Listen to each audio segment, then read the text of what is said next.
Hi friends, this is Shobha from Krishobha Academy. இன்னைக்கு நம்ம line by line YouTube சேனல்ல வந்து 11th பாலிட்டில இன்னொரு இம்பார்ட்டன்ட் லெசன் தான் நம்ம பார்க்க போறோம்.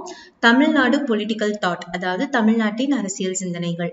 ஸோ இந்த லெசன் வந்து என்னன்னு பார்த்தீங்கன்னா ரொம்ப ரொம்ப ரொம்ப இம்பார்ட்டன்ட் டாபிக். கண்டிப்பா இந்த லெசன்ல இருந்து நமக்கு குரூப் 2லயும் சரி குரூப் 4லயும் சரி கிட்டத்தட்ட 2 கொஸ்டின்ஸ்ல இருந்து நமக்கு கேட்க வந்து வாய்ப்பு அதிகம். ஏன் சொல்றேன் அப்படின்னா குரூப் 2 பொறுத்த வரைக்கும் இது வந்து யூனிட் 8 யூனிட் 9ல கவர் ஆகக்கூடிய ஒரு பாடம். குரூப் 4லயுமே வந்து இந்த பாடம் வந்து தமிழ்நாடு பொலிட்டிக்கல் தாட் வந்து நமக்கு சிலபஸ்ல இருக்கு. சரிங்களா? ஸோ 2 பேருக்குமே வந்து ரொம்ப ரொம்ப இம்பார்ட்டன்டான ஒரு பாடம். 2 அல்லது 3 கொஸ்டின்ஸ் வந்து நமக்கு இந்த பாடத்துல இருந்து நமக்கு கேட்கக்கூடிய வாய்ப்புகள் அதிகம். மெயின்ஸ்க்கு இந்த பாடம் வந்து ரொம்ப ரொம்ப ரொம்ப இம்பார்ட்டன்ட் குரூப் 2 பொறுத்த வரைக்கும். ஓகேங்களா? இதனுடைய இம்பார்ட்டன்ட் ஹைலைட் பாயிண்ட்ஸ் தான் வந்து நம்ம இந்த வீடியோல பார்க்க போறோம். ஓகேங்களா? ஃபர்ஸ்ட் பாயிண்ட் பாருங்க. The classical Tamil homeland, Tamilagam is called as Tamil Nadu. இது classical homeland தான் என்னன்னு சொல்றாங்க, தமிழகம் சொல்றாங்க. அதுதான் இப்ப தமிழ்நாடு அப்படின்ட்டு பேர் மாற்றப்பட்டிருக்காங்க. Besides some parts of Kerala, Andhra and Karnataka. அதோட இது பாத்தீங்கன்னா 63 BCE to AD CE 24. ஓகேங்களா? Next, a famous Greek geographer and historian observed the early diplomatic history of Asian Tamil kingdom of Pandyas. Next, third point பாருங்க. Sangam literature dated approximately 300 BCE to 300 AD CE is another valuable literary sources that reflect society, economy and politics, culture and politics.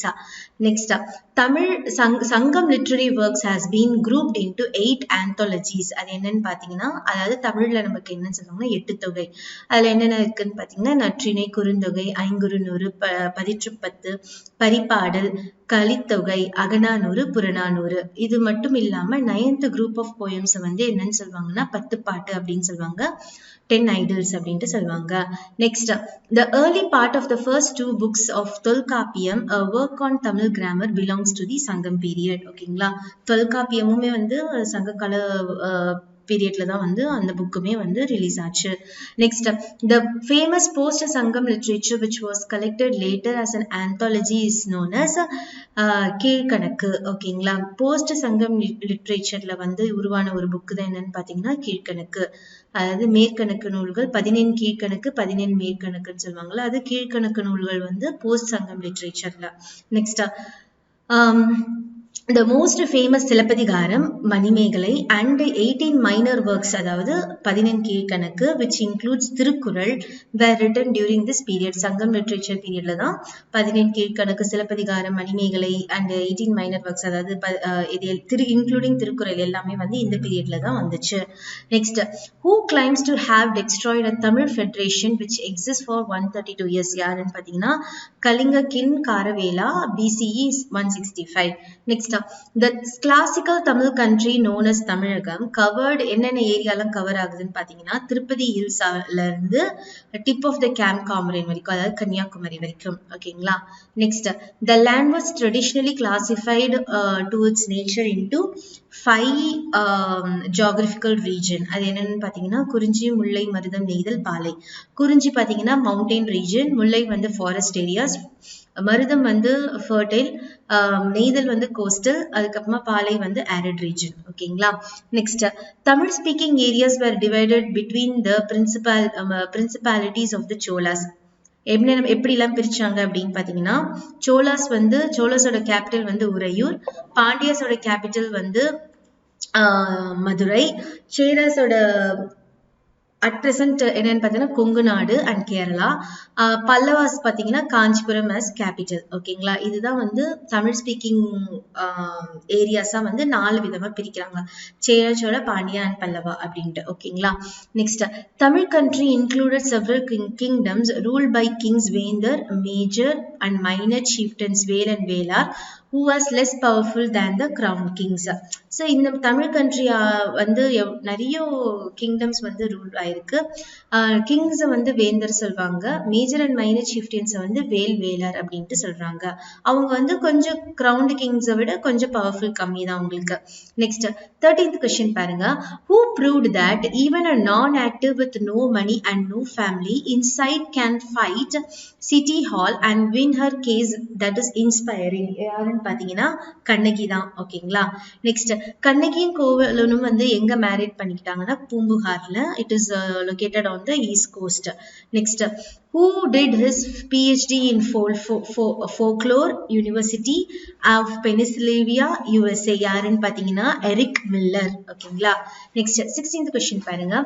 Which speaks about different types of taxation like custom duty, income tax, toll tax as a specific source of revenue to the state. எந்த இதுன்னு பாத்தீங்கன்னா சங்கம் லிட்ரேச்சர்ல இருக்க பட்டினப்பாலை புக்ல வந்து இந்த different taxations பத்திலாம் வந்து அப்பவே வந்து சொல்லியிருக்காங்க. ஓகேங்களா. நெக்ஸ்ட் 17th question பாருங்க. Which inscription mention about offices for pearl fisheries, Kalatika, and these chief scribes கனடிக்கன்? யாருன்னு பாத்தீங்கன்னா என்ன இன்ஸ்கிரிப்ஷன்ல இதெல்லாம் சொல்லியிருக்காங்கன்னா பாண்டியா இன்ஸ்கிரிப்ஷன்ல. நெக்ஸ்ட் பிளாக்ஸ் அண்ட் காயின்ஸ் வரைக்கும் பாத்தீங்கன்னா சோலாஸ்க்கு பாத்தீங்கன்னா it was represented by the tiger. சேராஸ்க்கு பாத்தீங்கன்னா bow and arrow. பாண்டியஸ்க்கு பாத்தீங்கன்னா fish. பல்லவாஸ்க்கு பாத்தீங்கன்னா lion. ஓகேங்களா. இதான் வந்து அவங்களோட பிளாக்ஸ் அண்ட் காயின்ஸ்ல வந்து இந்த ரெப்ரசன்டேஷன் தான் இருக்கும். Next, the practice of caste system or jati was unknown among the Asian Tamils. 20th question பாருங்க. The caste system was alien and unknown to Sangam society. Next, the beginnings and early inroads of the Aryan Brahminical account of caste could be traced to later period of Sangam era. Next, after the 6th century AD, inscription were written in Tamil as well as Sanskrit. ஓகேங்களா. Next, the dash maintained, அதாவது the Pallavas maintained that they were the descendants of Brahma, the kingship of divine origin, and was a hereditary. Next, Tamil devotional culture was one of the results of this interaction as revealed by the themes and dedication of deity and at temple. ஓகேங்களா. Next, women were highly respected and performed various jobs and duties including a bodyguard to the kings. Yet power authority rested with men. Next, in narrating the role and status of women in Tamil society, we need to mention about the tradition of avayar. avayar-oda meaning என்னன்னு பாத்தீங்கன்னா it is a respectable women. meaning வந்து respectable women. சங்கம் age and சோலா ஏஜோட அவையார்லாம் யாருன்னு பாத்தீங்கன்னா they will be very extraordinary. எதுலெல்லாம் பாத்தீங்கன்னா literature, culture, moral universe, nature of polity, war, peace and art of diplomacy. இதெல்லாம் வந்து சிறந்து விளங்கிட்டு இருந்தாங்க. ஓகேங்களா. Next, Sangam age Avayar lived during எந்த காலம் பாத்தீங்கன்னா 1st and 2nd century AD. ஓகேங்களா. Next, Avayar, the poetess and the friend of King Adiyaman, ruler of Tagadur, is supposed to have helped in avoiding war between two kingdom states. Next, according to Periyar, Dravidan ideology focus on எதுன்னு பாத்தீங்கன்னா social equality தான் அவரோட main ideology இருந்தது. Next, in Arathupal of Thirukkural Valluvar வந்து என்னவா தெரிஞ்சாரு அப்படின்னா he was a great enunciator of morals. இன்பத்துப்பால்ல அவர் வந்து போயட்டா மாறிட்டாரு. பொருட்பால்ல வந்து அவர் என்னவா மாறிட்டாருன்னா பொலிட்டிக்கல் பிலாசபரா மாறிட்டாரு. அவரோட கருத்துக்கள்லாம் வந்து ஒவ்வொரு அறத்துப்பால் பொருட்பால் அதுல ஒன்னொன்னுலயுமே வந்து டிஃபர் ஆகும். அது அவராவே அதை மாறி வந்து அந்த குறள் எல்லாமே வந்து அவர் எழுதியிருப்பாரு. அதைத்தான் இங்க சொல்றாங்க. ஓகேங்களா. நெக்ஸ்ட் நம்ம பார்க்க போறது வந்து ரொம்ப ரொம்ப ரொம்ப இம்பார்ட்டன்ட் திருக்குறள் தான் வந்து நம்ம பார்க்க போறோம். ரொம்ப இம்பார்ட்டன்ட் திருக்குறள். இதுல இருந்து கண்டிப்பா நமக்கு மெயின்ஸ்லயும் சரி குரூப் 2லயும் சரி கொஸ்டின்ஸ் வந்து ஷூட் அவுட் ஆகிறதுக்கு வாய்ப்புகள் ரொம்ப ரொம்ப அதிகம். ஓகேங்களா. கிட்டத்தட்ட நமக்கு வந்து ஒரு 8 திருக்குறள் வந்து அவங்களுக்கு குறள் பிளஸ் விளக்கமும் கொடுத்திருக்காங்க. அது ரொம்ப ரொம்ப இம்பார்ட்டன்ட். நம்ம படிச்சுதான் ஆகணும். ஓகேங்களா. குறள் இந்த குறளுக்கு இதுதான் வந்து அர்த்தம் அப்படின்ட்டு தெரிஞ்சுக்கிட்டாலே போதும். ஓகேங்களா. அதனாலதான் நான் புக்ல இருக்க அந்த அப்படியே வந்து நான் உங்களுக்கு ஸ்கிரீன்ஷாட் எடுத்து உங்களுக்கு நான் இங்க பேஸ்ட் பண்ணியிருக்கேன். ஓகேங்களா? ஃபர்ஸ்ட் பாத்தீங்கன்னா 7 parts in பொருட்பால். பொருட்பால்ல நமக்கு வந்து 7 பகுதி இருக்கு. அதுல வந்து பாலிடிக்ஸ் வந்து பத்தி நமக்கு வந்து 7 partsனா என்னது, ஒரு ஒரு ஒரு பகுதியில வந்து நமக்கு 10 பாடல்கள் வீதம் இருக்கும்ல. ஸோ மொத்தம் வந்து 8 வேர்சஸ் இல்லைன்னா கப்லெட்ஸ்ன்னு சொல்லுவாங்க. அதை 70 குறள்கள் வந்து இருக்கும். பாலிடிக்ஸ்ல மட்டும் பார்த்தீங்கன்னா 25 குறள், மினிஸ்ட்ரி பத்தி வந்து 10 குறள், டிஃபென்ஸ் பத்தி 2, வெல்த் பத்தி 1, ஆர்மி பத்தி 2, ஃப்ரெண்ட்ஷிப் பத்தி 17, சிட்டிசன்ஸ் பத்தி 13, இந்த மாதிரி வந்து 70 குறள்கள் வந்து அமைஞ்சிருக்கு நமக்கு. அதுல ஒரு 381வது குறள் வந்து நமக்கு படைக்குடி கூழ் அமைச்சு நட்பரன் ஆறும் உடையான் அருச்சருள் ஏறு அப்படின்ட்டு ஒரு குறள். அதுக்கு இங்கிலீஷ்க்குமே நம்ம கொடுத்துருக்காங்க. an army, people, wealth, a minister, friends, fort, 6 things who owns them all, a lion lives amid the kings. அதாவது இது இந்த ஆர்மி, பீப்புள், இது எல்லாமே வந்து டிஃப்ரெண்ட் என்ன சொல்றது கேட்டகரிஸ், டிஃப்ரென்ஷியேட்டட் கேட்டகரிஸ். ஓகேங்களா? அவர் வந்து கேட்டகரி பண்ணியிருக்காரு. Army, people, wealth, minister, friendship, citizen, ministry, இது எல்லாமே வந்து டிட்டர்மைன் பண்ணியிருக்காரு. ஓகேங்களா? இதெல்லாம் என்ன சொல்றாங்கன்னா ஒன்னொன்னும் பாத்தீங்கன்னு வச்சுக்கோங்களேன் நமக்கு. சோ இந்த 6 சொல்லியிருக்காங்க தெரியுமா? எந்த ஒரு அரசருக்கு இந்த 6மே இருக்கோ அவனே வந்து சிறந்தவன், சிறந்த அரசன் அப்படின்ட்டு சொல்றாங்க. ஓகேங்களா? அதுதான் இங்க சொல்லியிருக்காங்க. படைக்குடி கூழ் அமைச்சு நட்பரன் ஆறும் உடையான் அரசருள் ஏறு, அவனே சிறந்தவன், அரசருள் அவனே சிறந்தவன், ஏறுனா பெஸ்ட் அப்படின்ட்டு அர்த்தம். ஓகேங்களா? அதான் வந்து இங்க இங்கிலீஷ்ல உங்களுக்கு எக்ஸ்பிளைன் பண்ணியிருக்காங்க. ஓகேங்களா? நெக்ஸ்ட் பாத்தீங்கன்னா நமக்கு பொருட்பால்ல நமக்கு என்ன சொல்லியிருந்தோம், 25 சாப்டர்ஸ் வந்து நமக்கு பாலிடிக்ஸ் பத்தி நமக்கு கொடுத்துருக்காங்க. அதுதான் இங்க வந்து சொல்றாங்க. இங்க வந்து அரசர், வேந்தர், நிலை ஆண்டவர், மன்னவர், இந்த மாதிரி டிஃப்ரெண்டா வந்து ஒரு அரசரை வந்து ஒரு கிங்கோட நேமை வந்து 46 டைம்ஸ் வந்து இண்டிகேட் பண்ணியிருப்பாங்க. ஓகேங்களா? இந்த 25 சாப்டர்ஸ்ல அதுதான் இங்க சொல்லியிருக்காங்க. நெக்ஸ்ட் வந்து ஐடியாஸ் ஆன் டெமோக்ரஸி பத்தியுமே வந்து வள்ளுவர் வந்து அவரோட பீரியட்ல வந்து அவருடைய குரல் மூலமா வந்து அவருக்கு நமக்கு வந்து சொல்லியிருக்காங்க. எப்படி வந்து ஒரு கண்ட்ரி வந்து எப்படி இருக்கணும், ஒரு அரச ரூல் வந்து எப்படி இருக்கும், கிங்ஸ் ரூல் வந்து எப்படி இருக்கணும், எப்படி ஒரு கவர்மெண்ட் வந்து ஸ்டேபிளா வந்து மக்களை வந்து கையாளணும், இதை பத்தி எல்லாமே வந்து அவருடைய குரல்கள்ல வந்து ரொம்ப ஆணி வேறா வந்து நமக்கு அவர் அப்பவே வந்து பதிச்சிருக்காரு. நெக்ஸ்ட் குறள் என்னன்னு பாத்தீங்கன்னா வெல்ஃபேர் ஸ்டேட் அண்ட் கிங். ஓகேங்களா? To put in simple words, Valluvar political system is based on welfare state. For instance in Irai Amaichu qualities of a ruler he says, ஒரு குறள்ல சொல்லியிருக்காரு. என்னன்னு சொல்லியிருக்காருன்னு பார்க்கலாம். முறை செய்து காப்பாற்றும் மன்னவன் மட்கட்கு இறையன்றி வைக்கப்படும். அதாவது who guards the realm and justice strict maintains, that king as god over the subject people reigns. அதுக்கு என்ன விளக்கம் பாருங்க. If a king deliver justice by doing duties honestly, he may considered as a god. So ஒரு அரசு ஆள்பவன் வந்து தன் மக்களுக்கு நேர்மையாவும் அவன் வந்து அவனோட டியூட்டிஸ்ல இருந்து கடமையை தவறாம ஒழிச்சிட்டு இருந்தானா அவனே அம்மக்களுக்கு வந்து கடவுளாக வந்து கருதப்படுறான். அதுதான் இங்க வந்து சொல்லியிருக்காங்க. ஓகேங்களா? அவனோட டியூட்டியை கரெக்டா செஞ்சானா அவனே வந்து he is equal to God. ஓகேங்களா? அதுதான் இங்க சொல்லியிருக்காங்க. முறை செய்து காப்பாற்றும் மன்னவன் மட்கட்கு இறையன்றி வைக்கப்படும். ஓகேங்களா?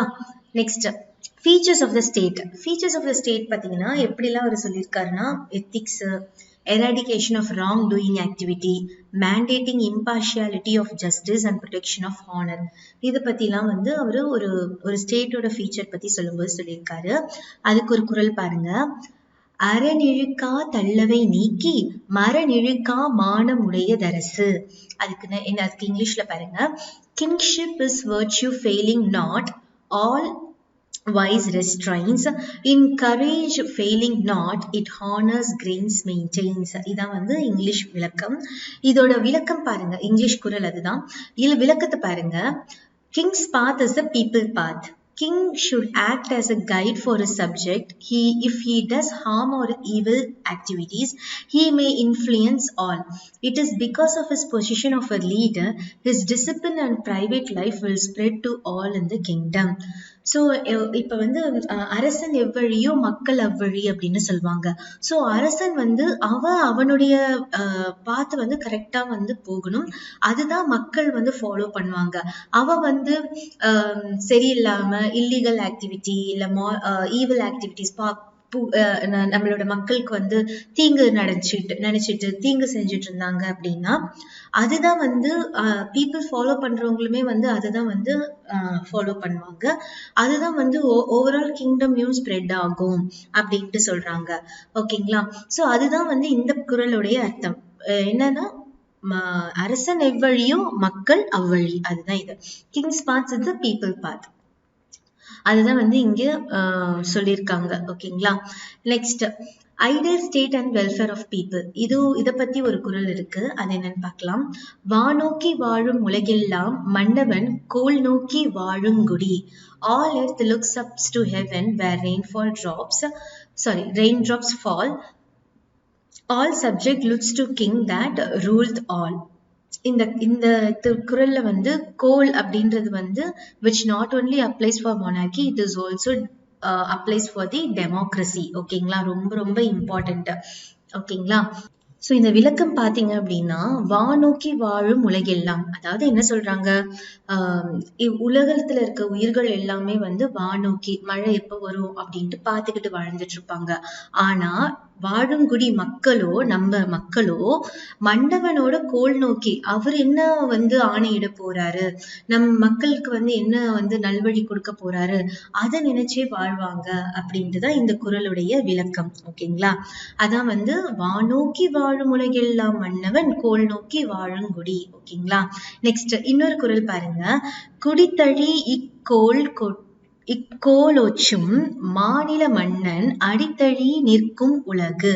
அதாவது இங்கிலீஷ்ல பாத்தீங்கன்னா, whose art embraces subject all, lord over mighty land, whose heart embraces subjects all, lord over mighty land, who rules the world his feet embracing stands.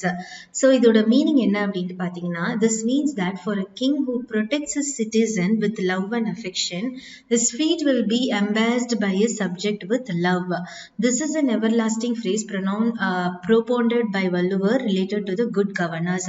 So இது ரொம்ப ரொம்ப இப்போ ஒரு அரசர் வந்து தன் மக்களுக்கு அன்பு எல்லாமே வந்து கொடுத்தாரு, லவ் அண்ட் அஃபெக்ஷன் கொடுத்தாரு அப்படின்னா அவங்களுடைய மக்களுக்கு அவருடைய பாதத்துக்கு வந்து மக்கள் வந்து அன்பாலேயே வந்து அலங்கரிப்பாங்க.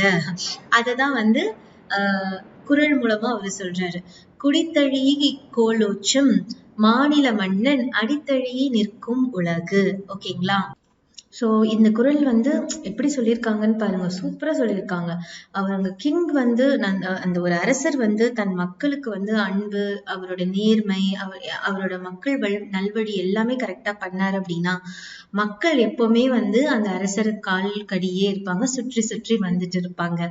இதுதான் அந்த குறளுடைய ரொம்ப ரொம்ப மீனிங்ஃபுல் சென்டென்ஸ். ஓகேங்களா? நெக்ஸ்ட் பாருங்க, அகெயின்ஸ்ட் டைரானி. ஓகேங்களா? இன் திஸ் சாப்டர் கொடுங்குன்கை, ஓகேங்களா, the cruel scripter, Valluvar explained in its negative words, the suppressive and exploitative rule of evil king may kindle unknown and indefinite agonies among the people. Those tier are most powerful and may annihilate the entire kingdom. அதான் இங்க சொல்லியிருக்காங்க. அள்ளற்பட்டு ஆற்றாது அழுத கண்ணீரென்றே செல்வத்தை தேய்க்கும் படை. அல்லற்பட்டு ஆற்றாது அழுத கண்ணீரென்றே செல்வத்தை தேய்க்கும் படை. His people tears of sorrow past endurance are not the sharp instrument to weigh the marches wealth away. ஓகேங்களா? இதுக்கு அர்த்தம் பாருங்க. Sad tears of suffering citizens may dethrone and destroy the entire government, says Thiruvalluvar. Tears were equated with army, thus Valluvar's visualization trans uniques among the others. இதோட explanation என்னன்னு பாத்தீங்க, இப்போ ஒரு ஆட்சி வந்து தவறா நடந்து ஓகேங்களா, அதனால மக்கள் வந்து கண்ணீர் சிந்துறாங்கன்னு வச்சுக்கோங்களேன். ஓகேங்களா, அந்த அந்த ஆட்சியோட செல்வமே வந்து அழிஞ்சு போயிடும், அந்த படை வந்து தேஞ்சு போயிடும். அதுதான் இங்க சொல்றாங்க. அள்ளற்பற்று ஆற்றாது அழுத கண்ணீரன்றே செல்வத்தை தேய்க்கும் படை. ஒரு சிறந்த ஒரு ஆட்சி இல்ல, அதனால நமக்கு மக்கள் வந்து கண்ணீர் விட்டு இது பண்ணாங்க அப்படின்னா அதுவே வந்து அந்த ஆட்சியோட செல்வத்தை வந்து நிலை குலைத்து விடும் அப்படின்றது இதுல சொல்லியிருக்காங்க. ஓகேங்களா, நெக்ஸ்ட் இன்னொரு குறள் பாருங்க, கவர்மெண்ட்ஸ் பட்ஜெட். ஓகேங்களா, அதை வச்சு ஒரு குறள் சொல்லியிருக்காரு. இயற்றிலும் ஈட்டலும் காத்தலும் காத்த வகுத்தலும் வல்லதரசு. நல்லா இருக்குல்ல, இயற்றலும் ஈட்டலும் காத்தலும் காத்த வகுத்தலும் வல்ல அதரசு. A king it's to be who treasure gains, stores up defense and duly for his kingdom's weal expense.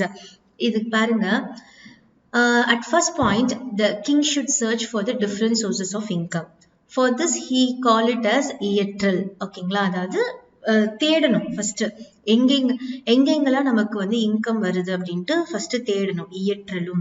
Next பாருங்க, then the second point is such sources should put together which is called as ஈட்டல். அதுல இருந்து நமக்கு என்ன வருது அப்படின்ட்டு பார்க்கணும். First தேடணும், அதுல இருந்து நமக்கு என்ன கிடைக்குதுன்னு பார்க்கணும் அந்த ரிசோர்சஸ்ல இருந்து, அது வந்து ஈட்டல்.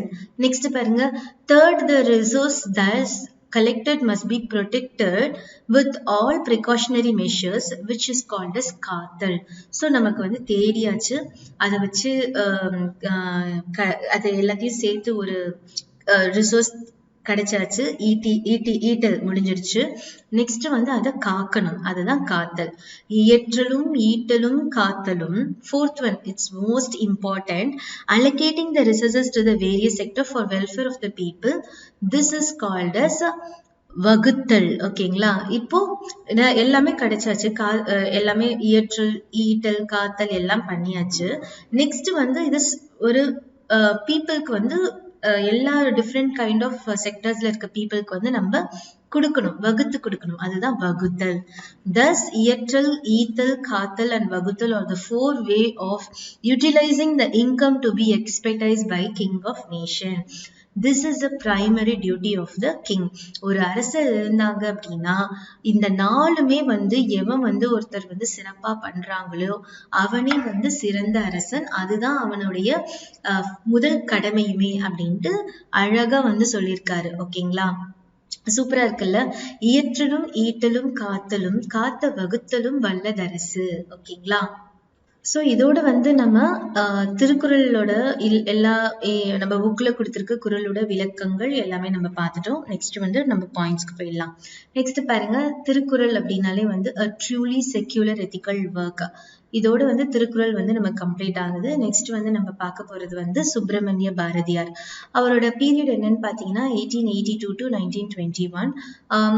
அவர் வந்து இயற்பெயர் என்னன்னு பார்த்தீங்கன்னா சி சுப்பிரமணிய பாரதியார். அவர் வந்து ஒரு poet, freedom fighter as well as a social reformer from Tamil Nadu.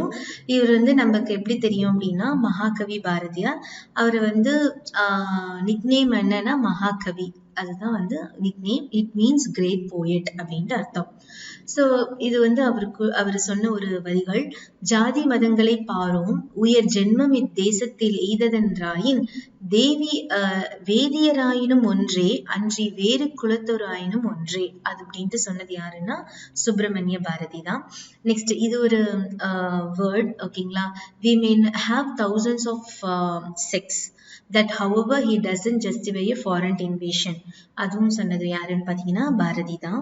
Next, Bharathi was essentially a lyrical poet. அவரோட எக்ஸாம்பிள்ஸ் என்னன்னு பார்த்தீங்கன்னா கண்ணன் பாட்டு, நிலவும் வான்மீனும், நிலவும் வான்மீனும், நிலவும் வான்மீனும் காற்றும், பாஞ்சாலி சபதம், குயில் பாட்டு, இது எல்லாமே வந்து பாரதியோட ஒரு ஸ்பெஷல் பொயட்டிக் அவுட்புட். ஓகேங்களா, நெக்ஸ்ட் பாரதியார் பாஞ்சாலி சபதம் வந்து என்னன்னா it's a vow of Draupadi is an ionic work that pictures India's as Draupadi, the British Gauravas and the freedom fighters as Pandyas. இது ஒரு எபிக் பாஞ்சாலி சபதம் அவரோட எழுதினதுலயே.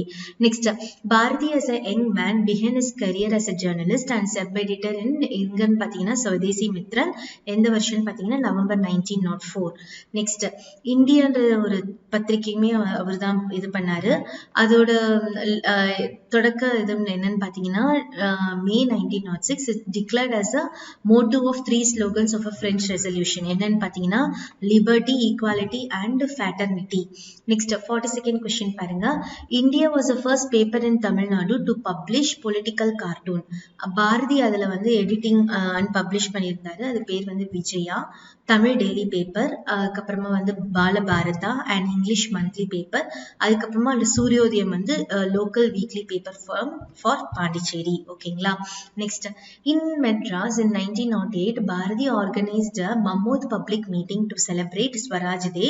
அங்கதான் வந்து his poems Vande Mataram and எதையும் தாயும், அதுக்கப்புறமா ஜெயபாரத் இதெல்லாம் வந்து அந்த மக்களுக்கு வந்து ஃப்ரீயாவே வந்து டிஸ்ட்ரிபியூட் பண்ணாங்க தமிழ் மக்களுக்கு.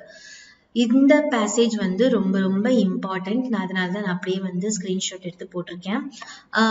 அவர் பாரதியார் எங்க பிறந்தாங்க, அவரோட வில்லேஜ் என்ன, திருநெல்வேலி டிஸ்ட்ரிக்ட் எட்டயபுரத்துல பிறந்தாரு. அவங்க அம்மா வந்து அவரோட சைல்ட்ஹுட் நேம் வந்து சுப்பையா, அவங்க அப்பா வந்து சின்னசாமி, அவங்க அம்மா வந்து லட்சுமி அம்மாள்.